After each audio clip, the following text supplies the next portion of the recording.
Warning. The following audio drama contains scenes of graphic depictions surrounding the medieval Black Death, which may disturb some listeners.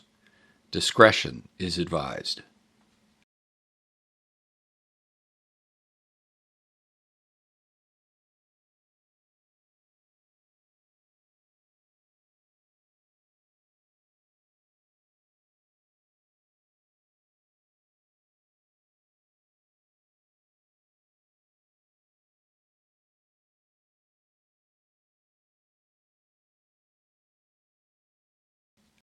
Previously. You here on business? Finding my father. You don't even know your father's profession. What does he look like? He may not be here, but I am aware of this path that will lead me to him. What manner of strangeness is he? I can perch on you just like the bird. Better than the bird, I'd say. No. Oh, no. I know my behavior was unwanted. Please. I hear that Sarah is not feeling well. Rachel. Do you repent or admit your guilt of sin?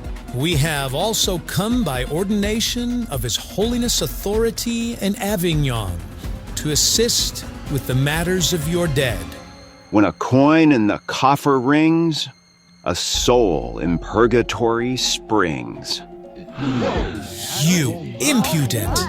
She wants not that you pay for the life she gave you. What did he do to you? Is this witchcraft? Get rid of that demon, Giovanni. Anyone who can fend off the power of the Holy Papacy and who also comes with charms? Forgive.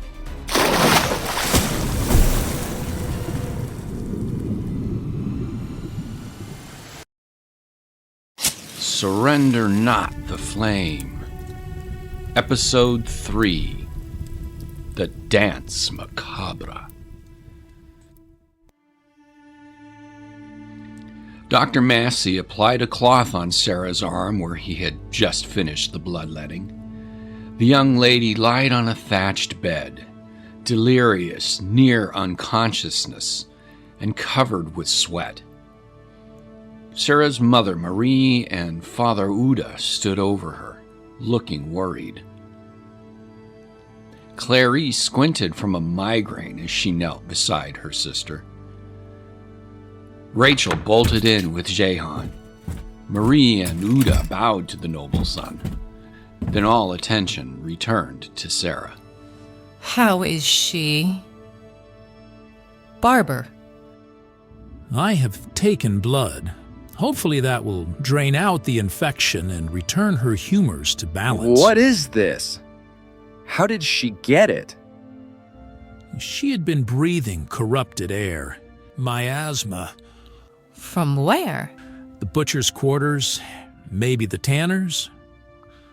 The stench of death and the careless tossing of entrails has never been good for one's health and hygiene. Were you near that part of town? Not really. Clarice recoiled from the headache, then gently massaged a spot on her inner thigh. She winced. You can travel in the gutters on way to the bay. It seems to have affected many of late. What do we do to protect the rest of my family? Clarice wandered to another part of the room. Rachel noticed how uncomfortable she seemed. Carry a bouquet of fragrant flowers next to your nose. Flask of spices also does well. As long as you keep the infected atmosphere from lodging in your lungs, you'll be fine.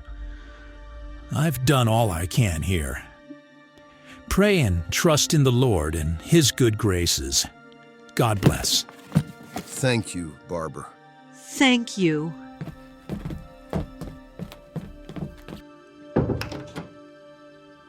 Rachel couldn't get over how ruined her friend looked.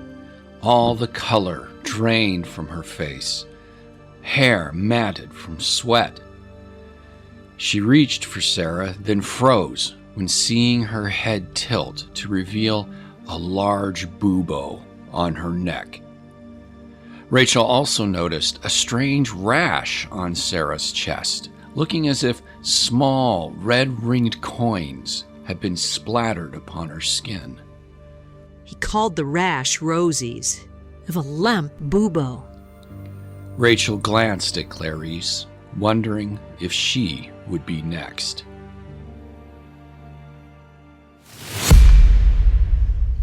Elouan marched down the road, his senses on high alert. He struggled to keep from going into complete tunnel vision, now that the poison was unquestionably here and spreading.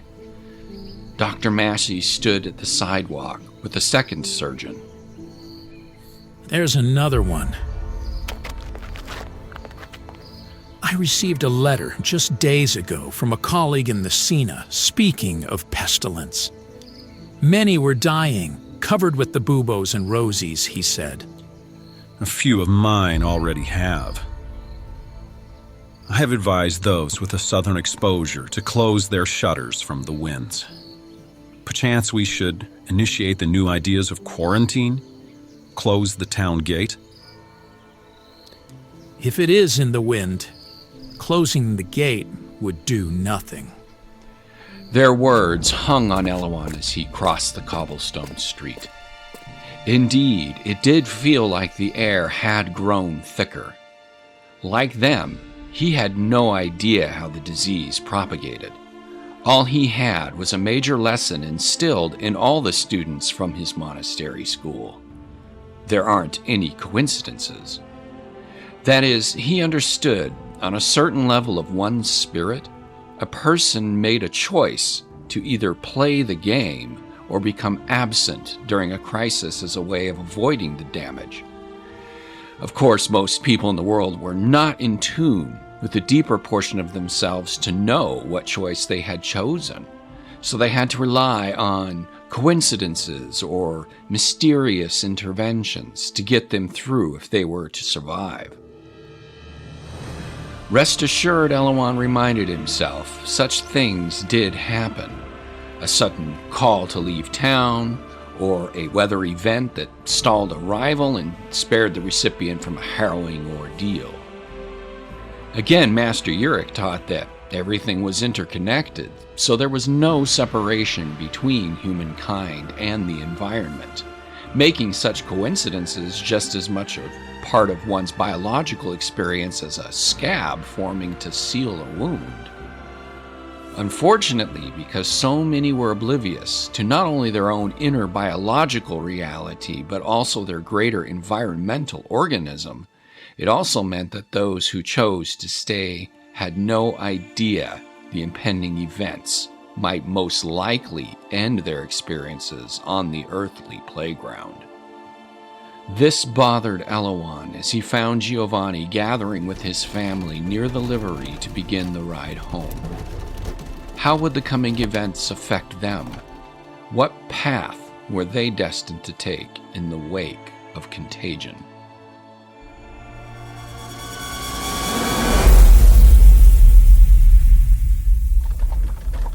Elouan sat close to Giovanni in the wagon, both of them hanging their legs over the back as the wheels sputtered dust into the early afternoon sun. Laetitia, Guillaume, and Sanson kept mainly to the front, nestling close to Amiria and Hero, while Fina sat with her back against the rear of the rider's bench so she could keep an eye on Elouan. Promise me you'll stay out of the town. Everyone's life here may depend on it. That might be a bit of a problem. My parents have been invited to the Duke's Manor later in the week. He has a big home at the edge of town. Why? Fina saw the look on her brother's face as he asked. Though she couldn't hear what they were talking about, she knew what the squaring of his jaw and intensity of the eyes spoke to. It seemed Elouan followed by returning his own question, to which Giovanni nodded. Elouan said only a few more words, then Giovanni looked silently away and lowered his head. Whatever the conversation, it clearly wasn't pleasant.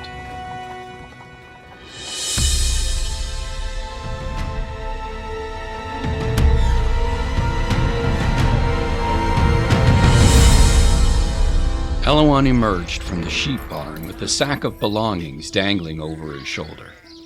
He paused and watched Giovanni and his family pulling weeds in the field. In some ways, their ignorance made a return to doing the day's regular chores an easy transition, whereas Elouan's awareness brought a heaviness he couldn't shake. It had already been a few days since dumping the port watchman into the sea, but nevertheless the significance of the passing, along with what he saw during Mass, haunted him. He was grateful Giovanni and his family didn't know about the terror of the East. They weren't privy to another's despair of dying under such suffering. And if his parents did go back into town for the Duke's gathering, he could only hope his warning to Giovanni would be inspiration enough to avoid the devastating illness as best they could. Giovanni raised himself from the muddy earth to catch Elouan's gaze. He nodded, feeling somewhat burdened himself with the request to keep clear of the city. He knew he couldn't stop the festivities, no matter how much he pleaded with his parents. I promise to return from my due. Where does he go every day? So, what did he tell you on the ride back? What? He asked if I trusted him. And? There were a lot of people coughing at Mass. He was worried about us. He wanted to make sure we did our best to keep from getting sick. It could be bad, he said. So, he is a doctor. I don't know what he is. I'm going to fetch some more water. She nabbed 2 large pitchers and headed toward the mill. Giovanni recognized the path leading to the mill, tread close to where Elouan was heading. She was hoping to follow him. Stay near!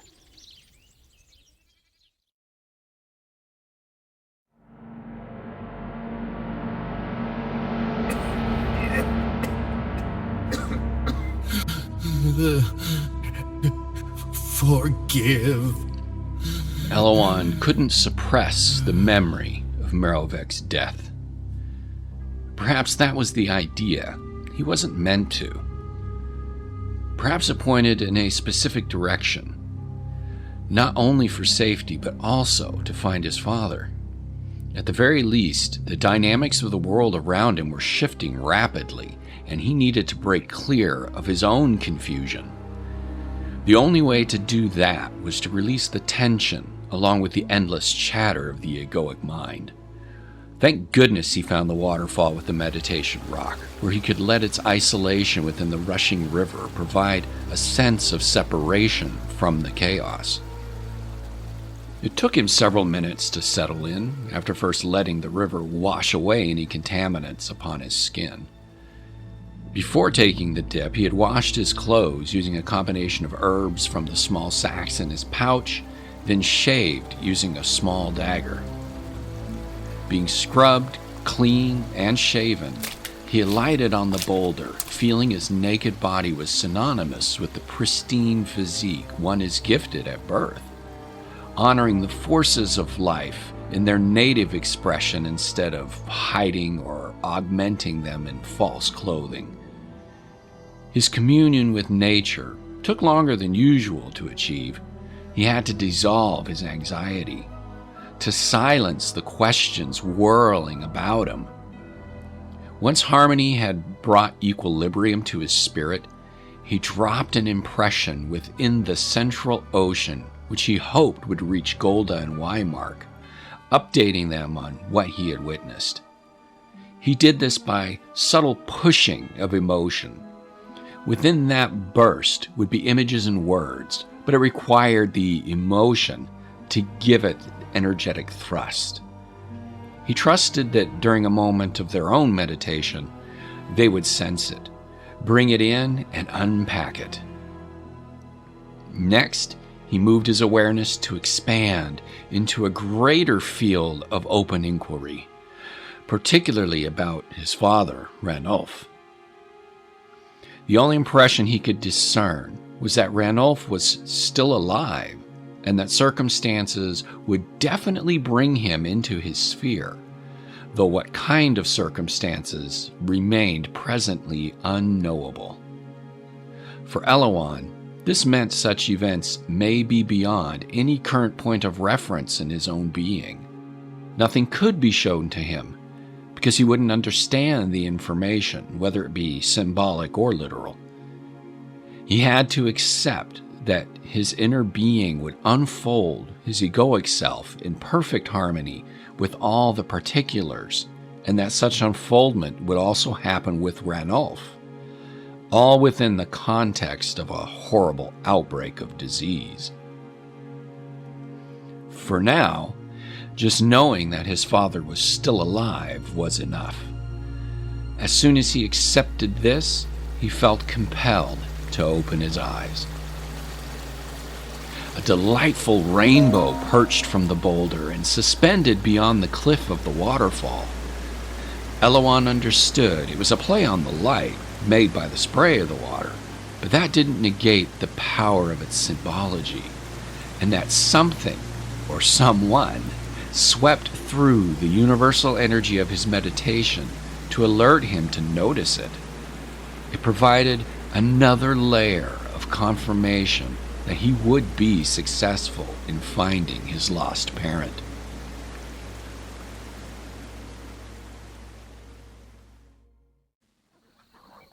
The time at the falls achieved everything Elouan hoped. His clothes were cleaned along with his body. His mind was soothed. He felt back in tune in contrast to the day's earlier tribulations. Per usual, he had lost all track of the hours. The sun already sat halfway buried on the horizon, with the moon swiftly rising to chase after it. Giovanni ran out from the cottage to fetch him. Good heavens, boy! Where do you go? Catching the rain. Come with me. We can keep watch on my parents at the Duke's party, for their safety. You agree? Who is this Duke? Oh, he's the one who owns our fields here. The one with the great manor house back across the way. He also has a home in town. And he dines with your parents?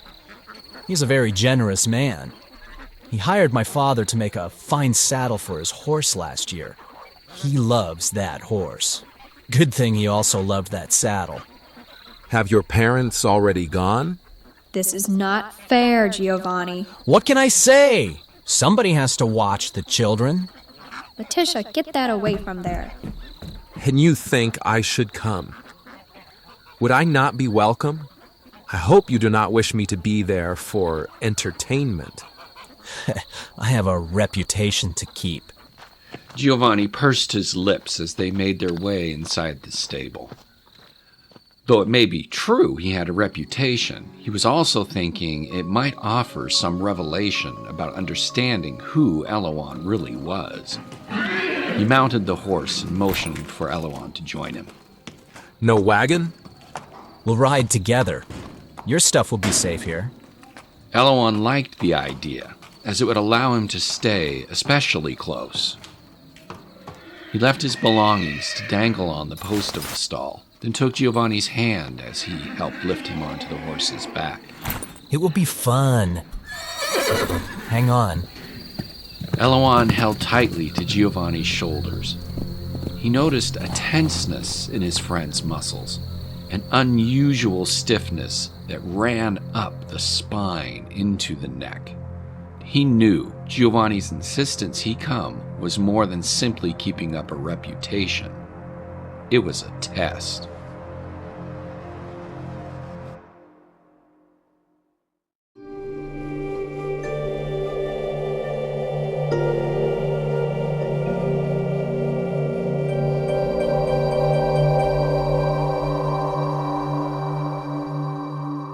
Duke Arule's grand villa rose 3 stories high into the indigo sky of the coming evening, with tall windows, parapets at each end, and a pitched rooftop of wooden shingles stretched out to create a semicircle of master masonry.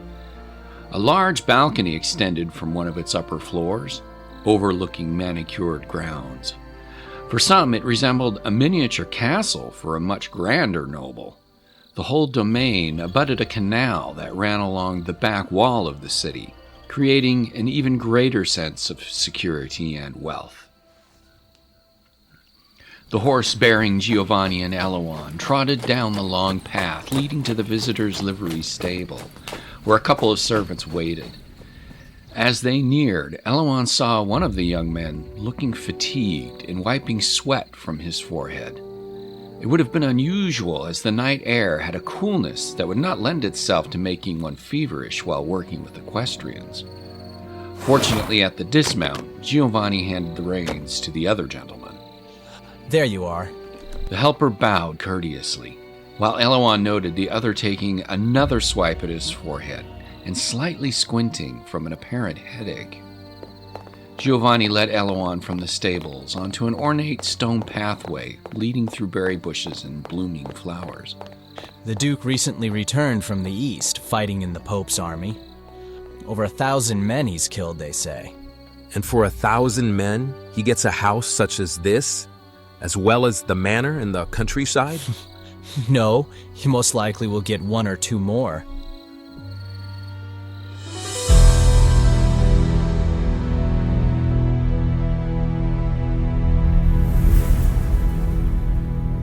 Great chandeliers of burning candles created a warm glow over the darkness seeping in through the bay windows. The radiance illuminated the magnificent table topped with vegetables and cooked fowl placed in the center for a communal meal. No one had their own seat. Rather, fanciful benches adorned either side of the festive slab. Already seated were a number of honored city dignitaries: the deputy mayor, Dr. Massey, the town notary, a chamberlain, Jehan with Rachel alongside, Humphrey, Hero, Emiria, and a handful of lesser nobles and villeins. At the head sat Duke Aurele, stately, bearded, and though weathered with the storms of war, his eyes still sparkled. He gently held the hand of his most beloved wife, Beatrix, a regal lady of warmth and dignity whose disarming smile made her easy to be with. The couple offered an authentic embrace of 2 hearts and were happy to share such love with their guests. Servants continued bringing platters of food while everyone waited for the formal prayer.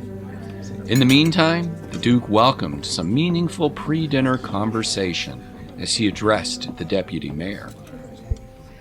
I regret to hear His Honor was not able to attend this evening, but you are most welcome to enjoy what he will be missing.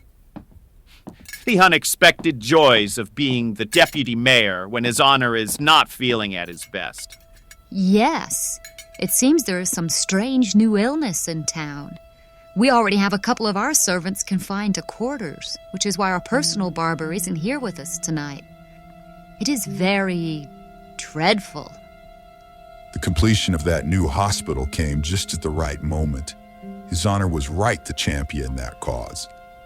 A servant girl pulled away from the table and suddenly coughed into the crook of her arm. The outburst caught everyone's attention. She shielded her face in shame, then curtsied apologetically and hurried from the hall. It is only a minor bout of illness, from what I understand, though it does at times take on a dreadful appearance, I hear. Thanks be to God, city services have not at all been affected by whatever it is. Nothing will get in the way of ordering law in this town under our watch, believe me. Barber? Yes, this sickness is minor only. It does come with a bump or 2 on the skin, which usually disappears after a few days. I'm sure your servants will be up and about again in no time. Rachel clenched her jaw. inwardly disagreeing with his sentiments, especially in light of how he reacted to Sarah's condition earlier. Thankfully, once prayers have been spoken, all become well by the hand of our most heavenly Father. Massey wondered if they already knew more, as Beatrix tightened her grip on Aurelé's hand and gave him a surreptitious glance. A servant admitted Giovanni and Elouan. They were drying their hands from a dunk in a water bowl, which was customary before eating.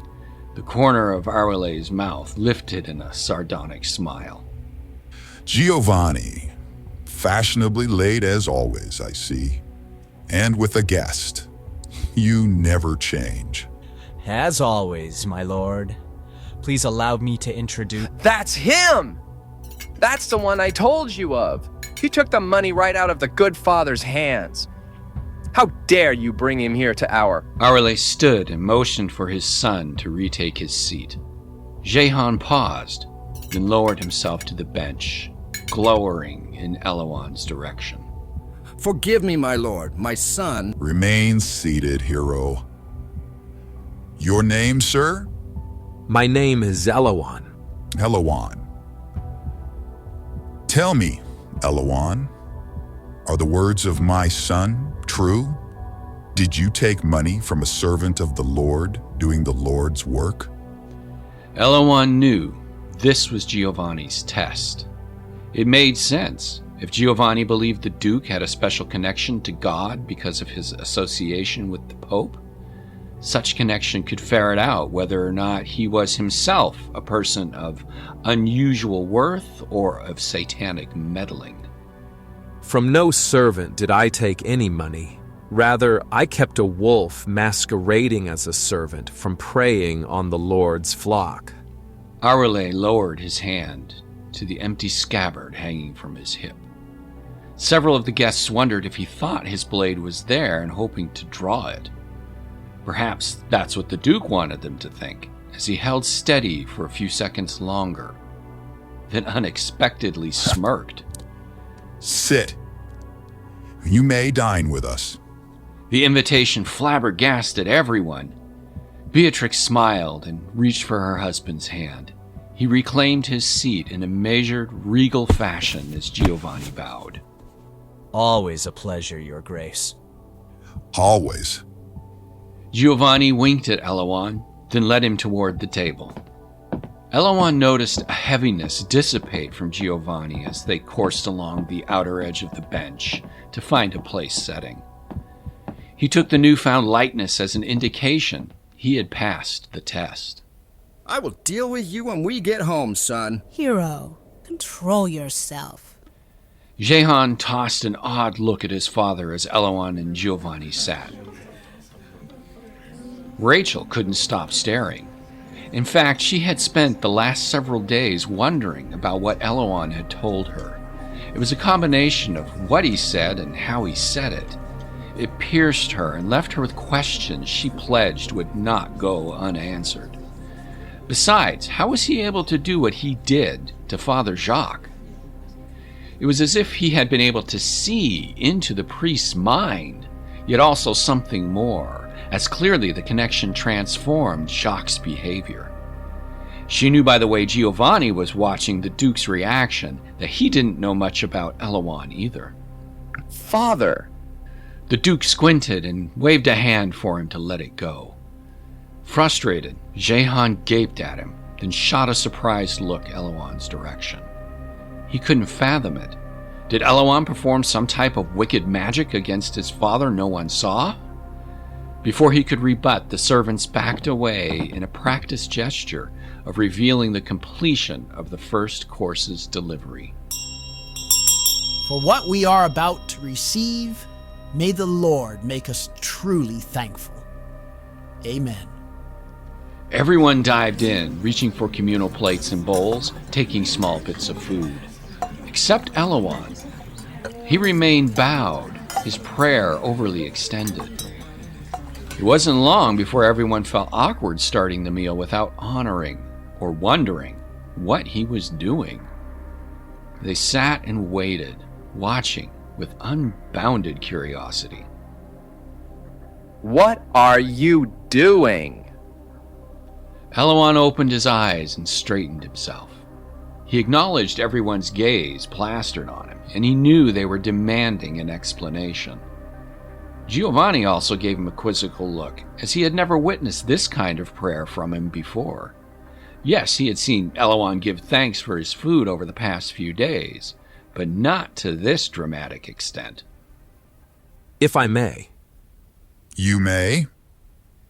There is always a balance in the seeming delicate threads of nature. A lion only kills when such food is needed, and he honors the life of the prey when it is not. If this were not so, he would run out of prey and also affect the other species that feed from the same herd, in turn, upsetting an even greater balance. And the prey, once in the teeth of the mighty hunter, does not struggle, but succumbs to the outcome, aware that his life proceeds in the ongoing existence of the hunter, his deeds, his clan, and the whole world that they both inhabit. So, I honor the hunter, the prey, and the good Duke's cooking staff for continuing our existence and how that will go on in this world. I should have mentioned this one needed to be a court jester. His humor, divine! Everyone around the table joined in with the cheer. That is, except Rachel. Elouan still mystified her. Even when you are not trying, you are still entertaining.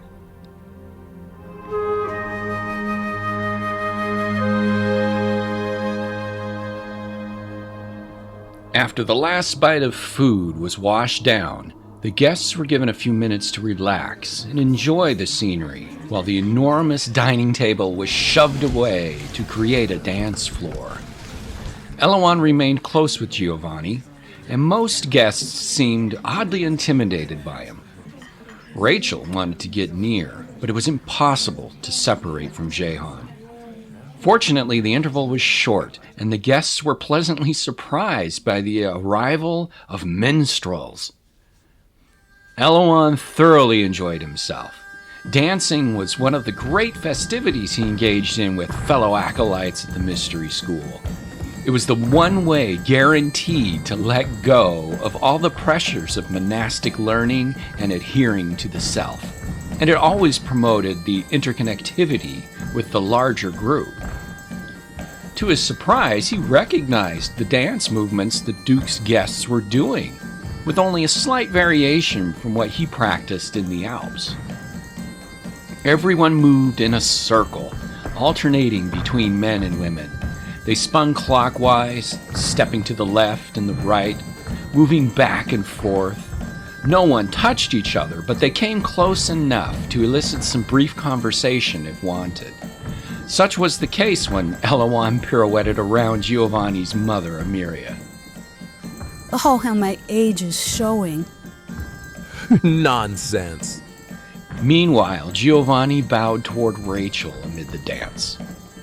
Love the colors of your dress. A shame they don't let men normally wear that shade. Yes, a shame. Where did you find him? Just passing through, he said. Interesting fellow, wouldn't you say? Helping us in the fields right now. Rachel kept her gaze on Elouan, noting it would only be a few more rotations before she would connect with him. She couldn't wait to be near him, to prod him about what he had said to her. Giovanni could see her interest. He hid a smirk, then double-checked his footing, more to cover for something else rather than revealing it to Rachel. Just when it seemed Elouan would only be one rotation away, a male servant unceremoniously pulled him from the dance. He whispered in Elouan's ear. Elouan nodded, then followed him up a flight of stairs. Giovanni noticed, looking curious. So did Jehan, with a scowl.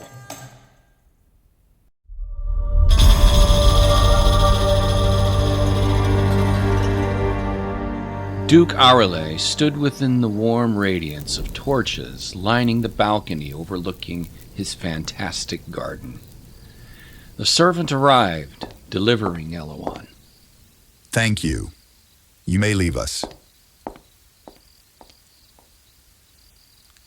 In my travels, I have met another like yourself from the top of the mountains. His name was Perrin. Yes, I know him. He must have loved you very much to tell you where we come from. Only generally. I wouldn't be here without him. Nor would my horse. You honor him. You know that some people think riding into a city and slaughtering 1,000 men makes one noble? That wading through blood up to your knees for God puts you above the level of a normal human being? Does not slaughtering 1,000 people get you an honored place with God? What do you think? I think there is not one place in this large home, one servant who does your bidding, that can relieve you of the burden of which you now carry. Is it not noble to ask, for this earth, for the great creative force of this universe, what is the value of a man's shed blood for the sole rights to a piece of ground? To that, you have been answered. And what do I do with that answer? Next time you see the bloated clouds, ask them how they get over the mountaintops. Who are you here for? My father. Perhaps you know of a man named Ranulph? Not in this town or in our countryside. But if I know your kind, you always find your way. Rest well, my noble lord. They bowed to each other. Then Elouan returned inside, leaving the Duke to ponder his lesson.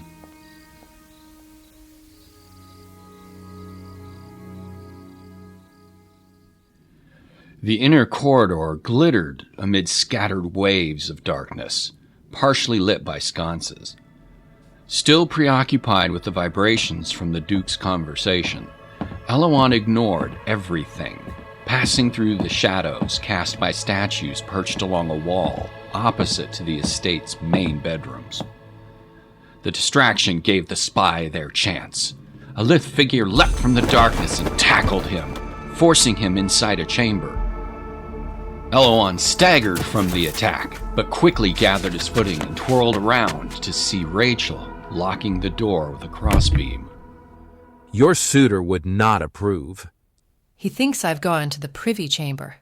She shoved him toward a canopied bed, keeping him from escaping. You told me my mother would not approve on her special day. You meant her birthday, didn't you? Are you a sorcerer? No. You shall not leave, not until you give me some answers. You would not understand. Do not think me daft. Oh, I would never. You're such a humble egotist. You spoke to me as if my mother had somehow whispered into your ear. If she had, would that then make me a sorcerer? Maybe. Do we not know that the ocean turns into mist, that turns into rain, that comes down the rivers and back out into the oceans again?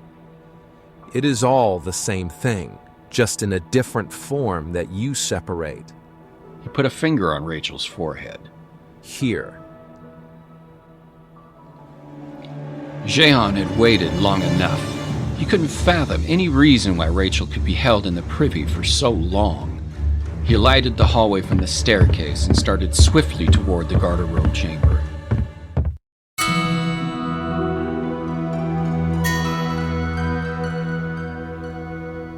Resigned to Rachel's doggedness, Elouan took a seat on the bed. At one time you were 7 years old, were you not? Of course I was. Let's say you had a friend who moved from your village when you were this tall, 7 years old. 20 years pass. You're now this tall, The friend returns. Now, if your friend recognized you at this height as being the same person he knew at this height, he would be able to talk to you, for he would remember who you are. But if he did not recognize you, for your outer appearance does not match his memory, but to your own you are still that person he once knew, he would ignore you, not realizing you were even beside him. Rachel studied him, fascinated. Was he suggesting that her mother was present in this street when she gave the coins to Father Jacques? She just wasn't in a form she couldn't see? Like a ghost? But the message was so striking. A ghost that could speak of her own birthday? She had never heard of such a thing. Stories of spooks were simply that, stories. And they only did things that scared people, not talk about birthdays or the nature of their relationship with the living. Meanwhile, Jehan banged on the garderobe door. You well in there, my love? Rachel? So, as you can see, I am not a sorcerer, just a person like you. But if what you speak is truth, then there must be more for my mother to say. Speak to her for me.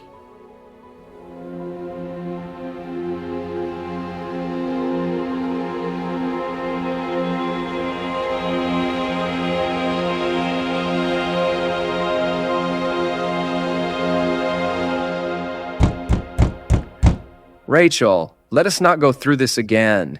I said I apologize. Now I'm coming in. Whew.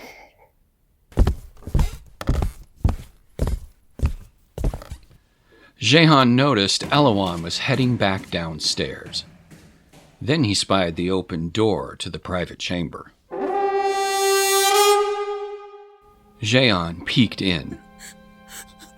Rachel? Rachel stood at the window, back turned to him. What he couldn't see was that her tears were of joy. She swiftly wiped them clean.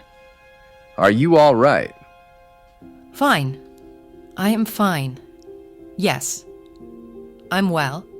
What are you doing in here? Please, forgive me. When I left the garderobe, I couldn't help myself. I had never been in a home of such beauty. I thought I heard you crying. Was that madman in here? I thought I saw... I've been alone.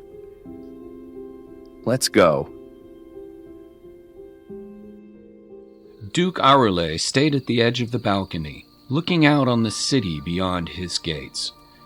The town appeared so innocent and beautiful through the hanging torchlights glowing along its canals and cobblestone paths. Here, at last, he could soak in a sense of tranquility and try to let go of the horrors of battle, as Elouan had inspired. The moment fell short. He saw someone on the lower courtyard stumbling toward the manor. I must see him. Servants rushed to intervene, but for whatever reason refused to physically connect with the trespasser. The darkness cloaked the face of the intruder. Absolution. He refused to open his doors to me. Vile clergyman.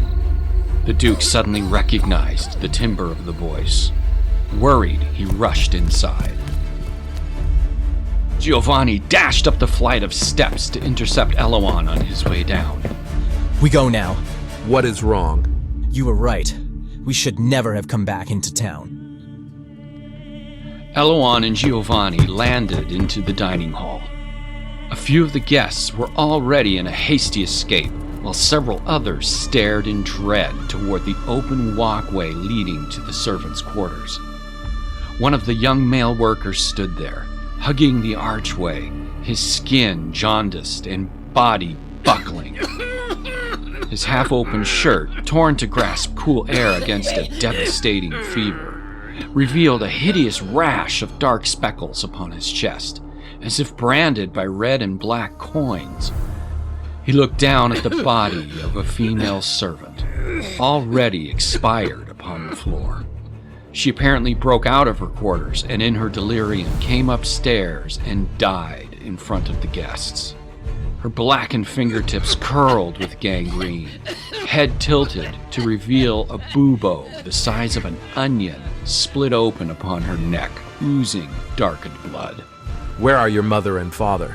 They have already left. He crossed himself. The Duke alighted from the stairwell, followed by Rachel and Jehan. They halted in astonishment. Papa! We must leave now. Forgive us, my lord, but we have to go. It seems people are not well.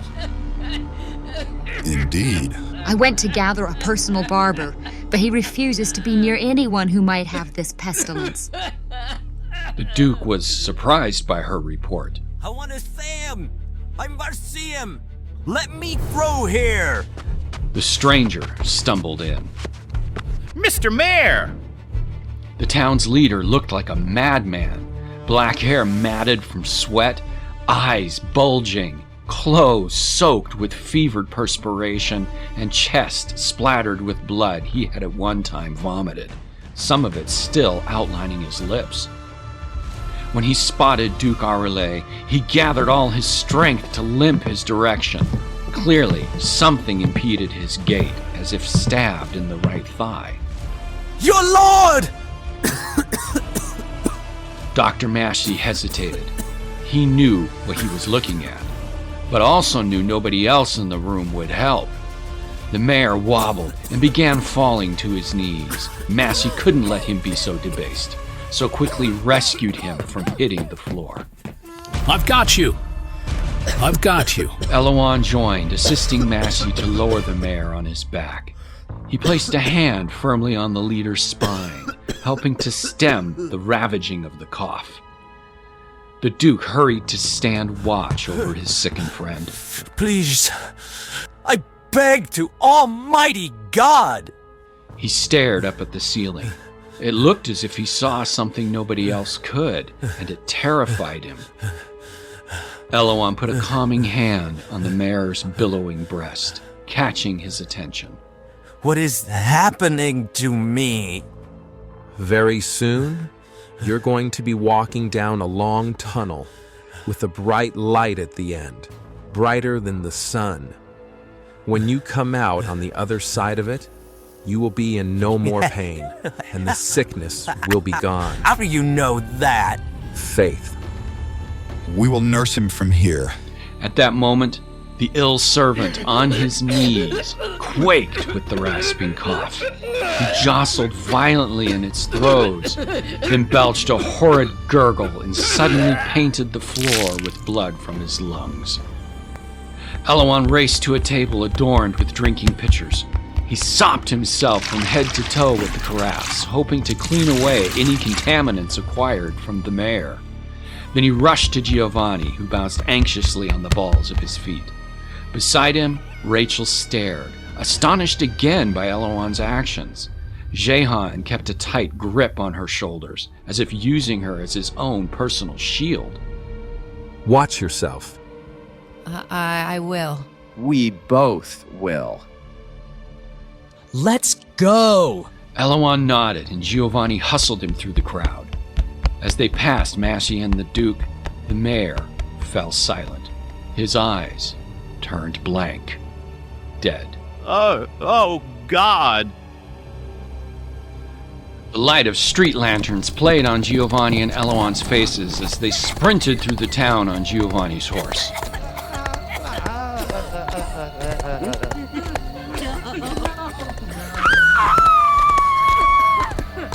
She barreled into the middle of the street and collapsed in agony. Giovanni quickly swung the horse to avoid trampling her. My poor son! As Giovanni pivoted, he and Elouan had a view through the woman's open door. They spied her teenage son propped against an interior wall, dead and covered with the plague rash. A pair of neighbors arrived, curious to check on the commotion. When they witnessed the corpse, they hurried into the street, avoiding any proximity to the house of death. Idas! It's the Rosies! They've got the Elouan roses! shuttered his eyes in remorse. Dear God in heaven, what is happening?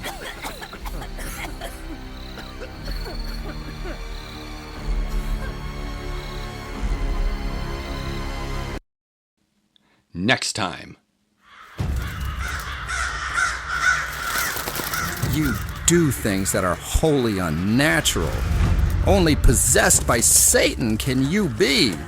I am no devil, but in knowing how you fear me, no matter how misplaced, I shall leave you. Rachel! Dr. Mashi, is that you? How many have died? How many? This miasma is causing great mortality. Leo, what is the... Mommy and Daddy, they won't wake up. Quarantine by order of the City Council. No one in or out. You close that gate and you condemn us to die with these wretched... William! No! Leave me alone!